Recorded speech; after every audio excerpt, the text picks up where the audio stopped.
Dans cette série de vidéos, nous allons revenir sur l'histoire de l'un des plus beaux événements aéronautiques au monde, le Salon du Bourget, ou encore Salon international de l'aéronautique et de l'espace, ou Paris Air Show en anglais. Et si on est ici aujourd'hui dans le centre de Paris, à quelques pas des Invalides et des Champs-Élysées, c'est parce que c'est ici, il y a 115 ans, au Grand Palais, que tout a commencé. Mais avant tout ça, il faut savoir que la relation entre la France et le ciel, ça constitue une histoire d'une longévité plus que notable. En effet, le 19 septembre 1783 marque l'inauguration du tout premier vol habité de l'histoire. Un ballon de 400 kg, mesurant 18 mètres de hauteur sur 13 mètres de largeur, s'élève majestueusement dans l'avant-cour du château de Versailles. Cette prouesse a été rendue possible grâce aux efforts conjoints de Joseph et Étienne Montgolfier. À bord de cet aéronef, quelques représentants du vivant, à savoir un canard, un coq et un mouton, qui témoignent de cette audacieuse entreprise. Le ballon atteindra une altitude de 600 mètres avant qu'une déchirure ne le contraigne à descendre précipitamment. Les animaux, quant à eux, en ressortiront indemnes. Le 21 novembre de cette même année, Pilâtre de Rozier et le marquis François d'Arlande accomplissent un exploit similaire en prenant les airs à bord d'un ballon à air chaud, atteignant une altitude remarquable de 960 mètres. Ces hommes deviennent ainsi officiellement les pionniers de la conquête des cieux à bord d'une machine plus légère que l'air. La maîtrise de l'élément aérien s'ancre donc de manière indélébile dans notre histoire. Et encore à ce jour, à travers tout le territoire français s'égrène une pléthore d'aéroports, d'aérodromes, de pistes tant publiques que privées, de zones dédiées aux acrobaties aériennes, à l'aéromodélisme, aux pilotes de drones, aux planeurs ainsi qu'aux essais d'engins. Mais revenons à Paris où de prime abord il peut sembler inhabituel qu'une exposition aérienne prenne place en plein cœur de la ville. Cependant, pour appréhender pleinement la situation, il convient de se pencher sur les événements survenus lors d'une journée mémorable de janvier 1908, le 13 pour être précis. Ce jour-là, un certain monsieur Henri Farman se rend à l'aérodrome d'Issy-les-Moulineaux en compagnie de la commission de l'Aéroclub de France. En leur présence, il prend place à bord d'un biplan équipé d'un moteur V8 de 50 chevaux. Il effectue une série d'actions remarquables, rouler, décoller, réaliser un virage autour d'un poteau, puis d'un second, avant de regagner le point de départ pour atterrir. Cet événement marque tout simplement le tout premier vol au monde à être à la fois motorisé et sous contrôle. En effet, pour la première fois dans l'histoire, une machine plus lourde que l'air décolle de manière autonome, sans recourir à une catapulte, exécute une boucle aérienne, puis revient se poser à son point de départ. Je crois, monsieur Farman, que ce champ d'aviation vous évoque un grand souvenir. Ah oui, certainement. Il y a 40 ans, sur ce terrain, j'ai parcouru le kilomètre bouclé. Sur cet appareil qui peut vous paraître étrange. Cette performance consistait à décoller, voler 500 mètres en ligne droite, virer, refaire 500 mètres et atterrir au point de départ. Ainsi, tous les problèmes de vol se trouvaient résolus. Décollage, ligne droite, virage, atterrissage. La formule de l'aviation était trouvée. Au cours de cette même année, des pilotes de renom tels que Louis Breguet, Robert Esnault-Pelterie, Louis Blériot et d'autres éminents représentants décident d'établir une association regroupant les industries aéronautiques. Ils considèrent en effet l'aviation comme bien plus qu'un simple sport, mais plutôt comme une source d'opportunités industrielles et commerciales substantielles. À l'époque, un lien étroit unit l'industrie automobile et l'aviation avec des constructeurs de moteurs travaillant simultanément dans ces deux domaines. Cette association est profondément convaincue de la nécessité de populariser l'aviation auprès du plus grand nombre, notamment par le biais d'une exposition thématique consacrée à l'aéronautique. Il se trouve que, depuis plusieurs années, le Salon international de l'automobile, du cyclisme et des sports a lieu sous l'imposante coupole du Grand Palais. Ainsi, Esnault-Pelterie parvient à obtenir l'autorisation d'utiliser une portion de l'espace réservé au futur Salon de l'automobile afin d'organiser une exposition dédiée à l'aéronautique. Cette manifestation rassemble une variété d'aéroplanes et de ballons. La pertinence de cette nouveauté réside dans le fait que le moteur, propulsant à la fois les véhicules terrestres, les navires et à présent les machines volantes, prend tout son sens à cet endroit. L'enthousiasme des visiteurs est immédiat et nombreux sont ceux qui souhaitent contempler les biplans, l'hélicoptère Breguet-Richet, les monoplans ainsi que les autres aérostats exposés. Et le succès est au rendez-vous. Le dernier jour de l'exposition, l'un des journalistes du journal Le Figaro annonce dans les colonnes du quotidien. Inutile d'ajouter qu'hier, comme les jours précédents, la foule s'est essentiellement portée vers la section de l'aéronautique. Les aéroplanes, dont les exploits ont fait l'admiration du monde entier, ont eu leur succès habituel. Le monoplan de monsieur Robert Esnault-Pelterie est parmi ceux qui plaisent le plus à la foule par sa silhouette d'oiseau et par la robustesse de sa construction. Wright, d'ailleurs, qui l'avait la veille visité et étudié en détail, l'avait trouvé extrêmement intéressant, très séduit par le mécanisme qui commande le gauchissement des ailes. On se pressait d'autant plus à ce stand où les techniciens sont attirés par le merveilleux moteur d'avion REP que l'on distribuait aux visiteurs une très jolie collection de cartes postales représentant l'aéroplane REP au repos dans son vol, un vol magnifique de grâce et de souplesse. Devant ce succès, les membres de la guilde voient plus grand. Ils voient un événement entièrement dédié à l'aéronautique, quelque chose d'unique qui occuperait l'ensemble du Grand Palais. Je suis obligé d'arrêter un instant la vidéo, parce que pour préparer celle-ci, je suis allé lire et consulter des sources variées, mais parfois elles ne retranscrivent pas tout à fait la même chose, surtout concernant le nombre d'avions ou de maquettes présents.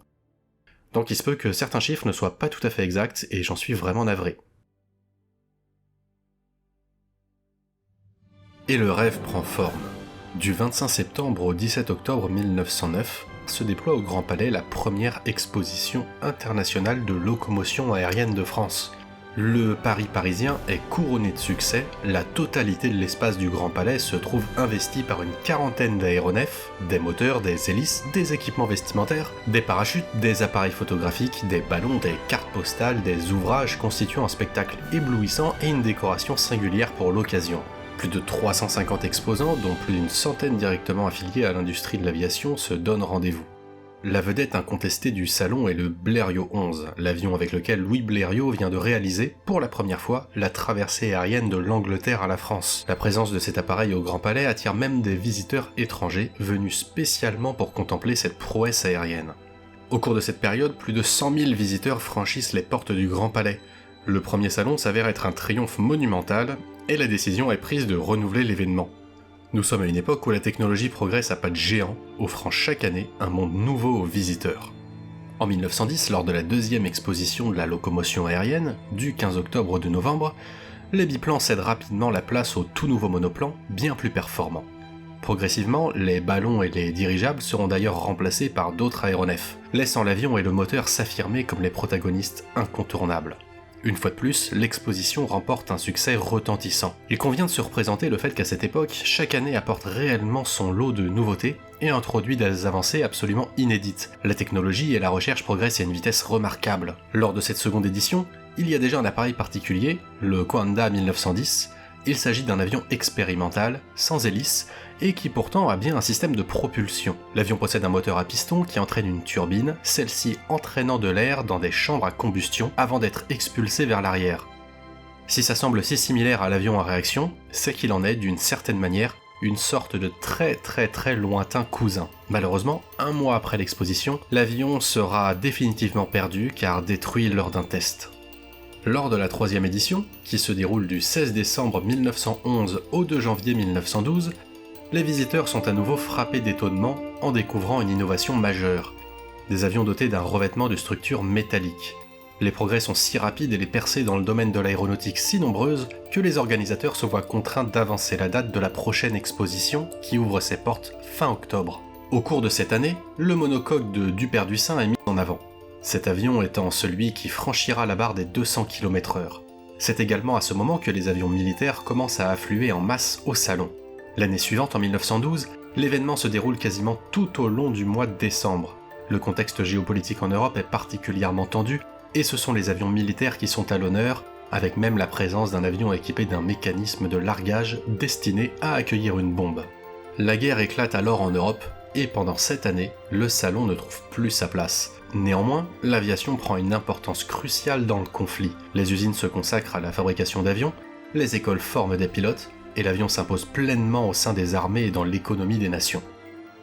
En 1919, l'exposition accueille plus d'une cinquantaine d'appareils, principalement militaires. Il est désormais admis que l'aviation a pleinement sa place dans les opérations de guerre. Parallèlement, les premières lignes commerciales s'ouvrent, notamment grâce aux efforts de Farman. En effet, il devient possible de prendre l'avion pour se rendre de Paris à Londres ou Bruxelles. Les avions connaissent une croissance rapide.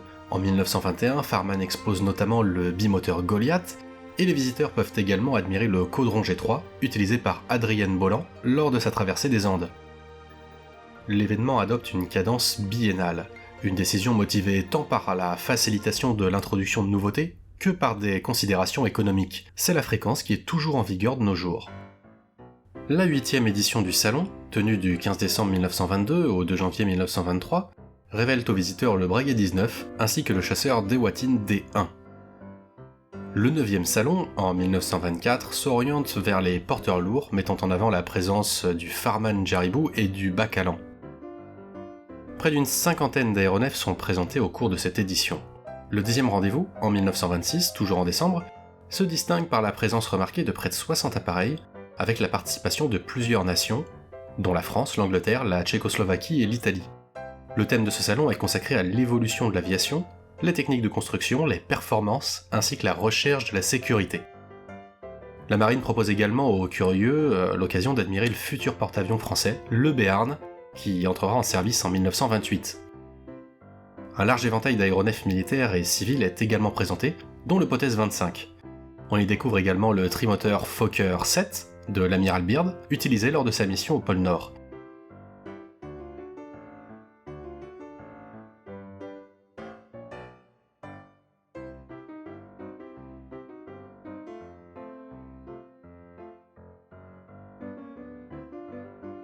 Parmi les appareils exposés, le Farman 170, apprécié des pilotes de rallye, figure également dans les allées. Un changement de contexte marque la 11e édition, où les rudes hivers cèdent la place à un été radieux. Le salon s'ouvre le 26 juin 1928 et perdurera jusqu'au 15 juillet. Cet événement revêt une importance majeure pour sa reconnaissance, car pour la première fois, des appareils émanant d'Allemagne, du RSS et des États-Unis y participent également. L'Italie, quant à elle, crée l'événement en décidant de dépasser les limites du Grand Palais pour exposer directement sur les Champs-Élysées le Savoia S-55, un avion qui cumule de nombreux records de vitesse, d'altitude ainsi que de distance parcourue avec charge utile. Elle y expose aussi le Machi, l'avion le plus rapide du monde. La 12e édition du Salon de l'aviation est inaugurée par le président de la République, Gaston Doumergue, et elle se déroule du 28 novembre au 14 décembre 1930. C'est la première fois que le nombre d'exposants aéronautiques atteint un tel niveau, avec plus de 248 et près de 70 avions, dont 15 proviennent de pays étrangers. À l'ouverture du salon, une foule massive se presse pour admirer les machines et les moteurs. Une fois de plus, un saut technologique significatif a été effectué. Les avions sont désormais en métal, dotés de formes aérodynamiques, les moteurs sont enclenchés à l'aide de démarreurs plutôt que manuellement, et des concepts novateurs tels que le train escamotable sont évoqués. L'une des vedettes du salon est le Bernard Oiseau Canary, premier à réaliser la traversée française sans escale des États-Unis vers l'Europe. En 1932, pour la 13e édition, le président de la République devait une fois de plus inaugurer le salon le 18 novembre. Une occasion qui ne se concrétisera jamais, car Paul Doumer est assassiné à Paris le 7 mai par un Russe. L'ambiance au salon est empreinte de morosité, avec seulement une soixantaine d'appareils exposés, le monde étant alors tourmenté par la crise financière. Néanmoins, quelques curiosités subsistent, telles que l'Autogir Léo CL10 et le Dewatin D500. Le 14e salon est inauguré le 16 novembre 1934 par Albert Lebrun, président de la République, et se distingue par une revitalisation notable par rapport à l'édition précédente. Les visiteurs et les curieux se voient présenter toute une panoplie d'aéronefs novateurs, parmi lesquels la puce volante d'Henri Mignet. Ils ont également l'occasion d'admirer le Potez P-53, le superbe trimoteur Junkers 52, les Messerschmitt M35 et M38, le stand de la toute nouvelle compagnie Air France, ainsi que les Potez 25. L'Italie expose son hydravion de vitesse Machi Castoldi 72 qui détient le record de vitesse avec 709 km/h. La Pologne présente ses avions de chasse PZL P11 et P24. L'Angleterre n'est pas en reste et dévoile aux Français les superbes Armstrong Whitworth Scimitar, le biplan Hawker Fury, ainsi qu'une maquette du de Havilland DH-88, vainqueur d'une course de vitesse entre Londres et Sydney. L'URSS se distingue avec le monoplan AIR-9 et le biplan P5, ainsi que la maquette de l'avion géant Maxim Gorky. En plus des avions, les visiteurs ont l'opportunité d'observer des planeurs, des autogyres et des hydravions. L'ambiance du salon est assombrie par le décès tragique d'Hélène Boucher, récemment disparue dans un accident. Elle détenait un record de vitesse féminin avec une vitesse de 445 km/h, atteinte à bord d'un caudron Renault. L'année 1936 revêt une caractéristique particulière. Elle est marquée par l'absence de l'Italie et de l'Allemagne, ces deux nations étant alors engagées dans un important réarmement. L'URSS présente son Antonov 25, un avion ayant accompli un vol de Moscou à la Californie. Elle expose également l'Antonov 35, ainsi que le monoplace de chasse TSKB 19 à train escamotable. Elle complète son exposition avec le planeur Stakhanovets. La Grande-Bretagne dévoile le bimoteur Bristol Blenheim, les Pays-Bas présentent le bimoteur Fokker G1 et le chasseur Koolhoven FK 550 à deux hélices tractives coaxiales. La Pologne choisit de mettre en avant ses PZL 23 et 24, et du côté de la Tchécoslovaquie, le Leitov S528 est exposé. Les allées accueillent également le tout nouveau chasseur français Morane Saulnier 405, sélectionné par l'armée de l'air, ainsi que le quadrimoteur F224 de chez Farman, conçu pour transporter 40 passagers. Les visiteurs ont également la possibilité d'observer le petit F451 Moustique. Chez Caudron Renault, les Typhon et Aiglon sont exposés comme le C460 et le Goéland. Les avions lourds militaires font également l'objet d'une avancée significative, avec la présence du bimoteur Amio 341, de l'avion de reconnaissance et de bombardement Blot 131 et le Breguet 462. En plus du Morane Saulnier 405, d'autres modèles tels que le Muro 190, le Loire Nieuport 250, le Dewatin 510 et le Potet 63 sont également présentés.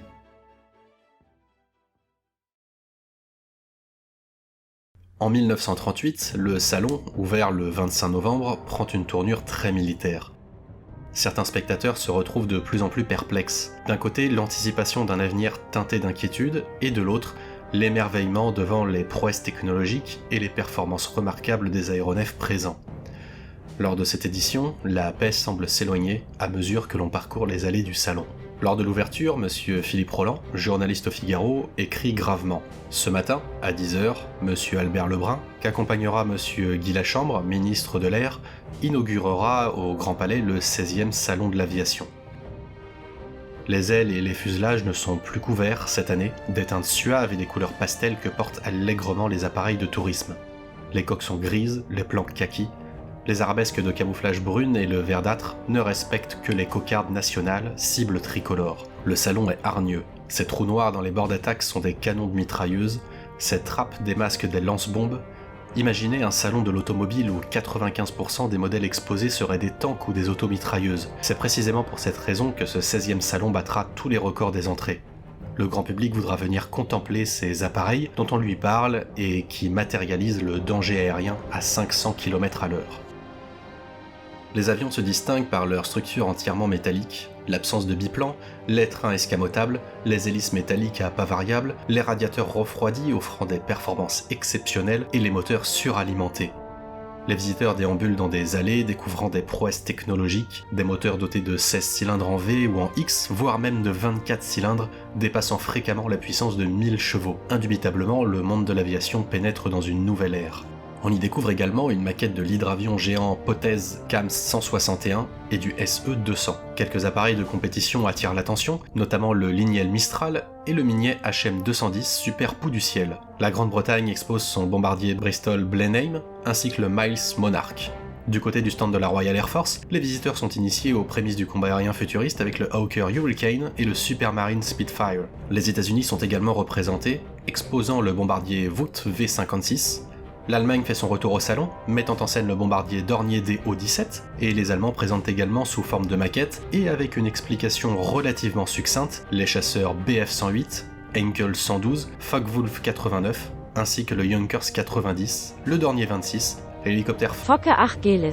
Du côté de la Pologne, le pays présente le planeur PZ-101, tandis que les Pays-Bas dévoilent au public français le Fokker D-23.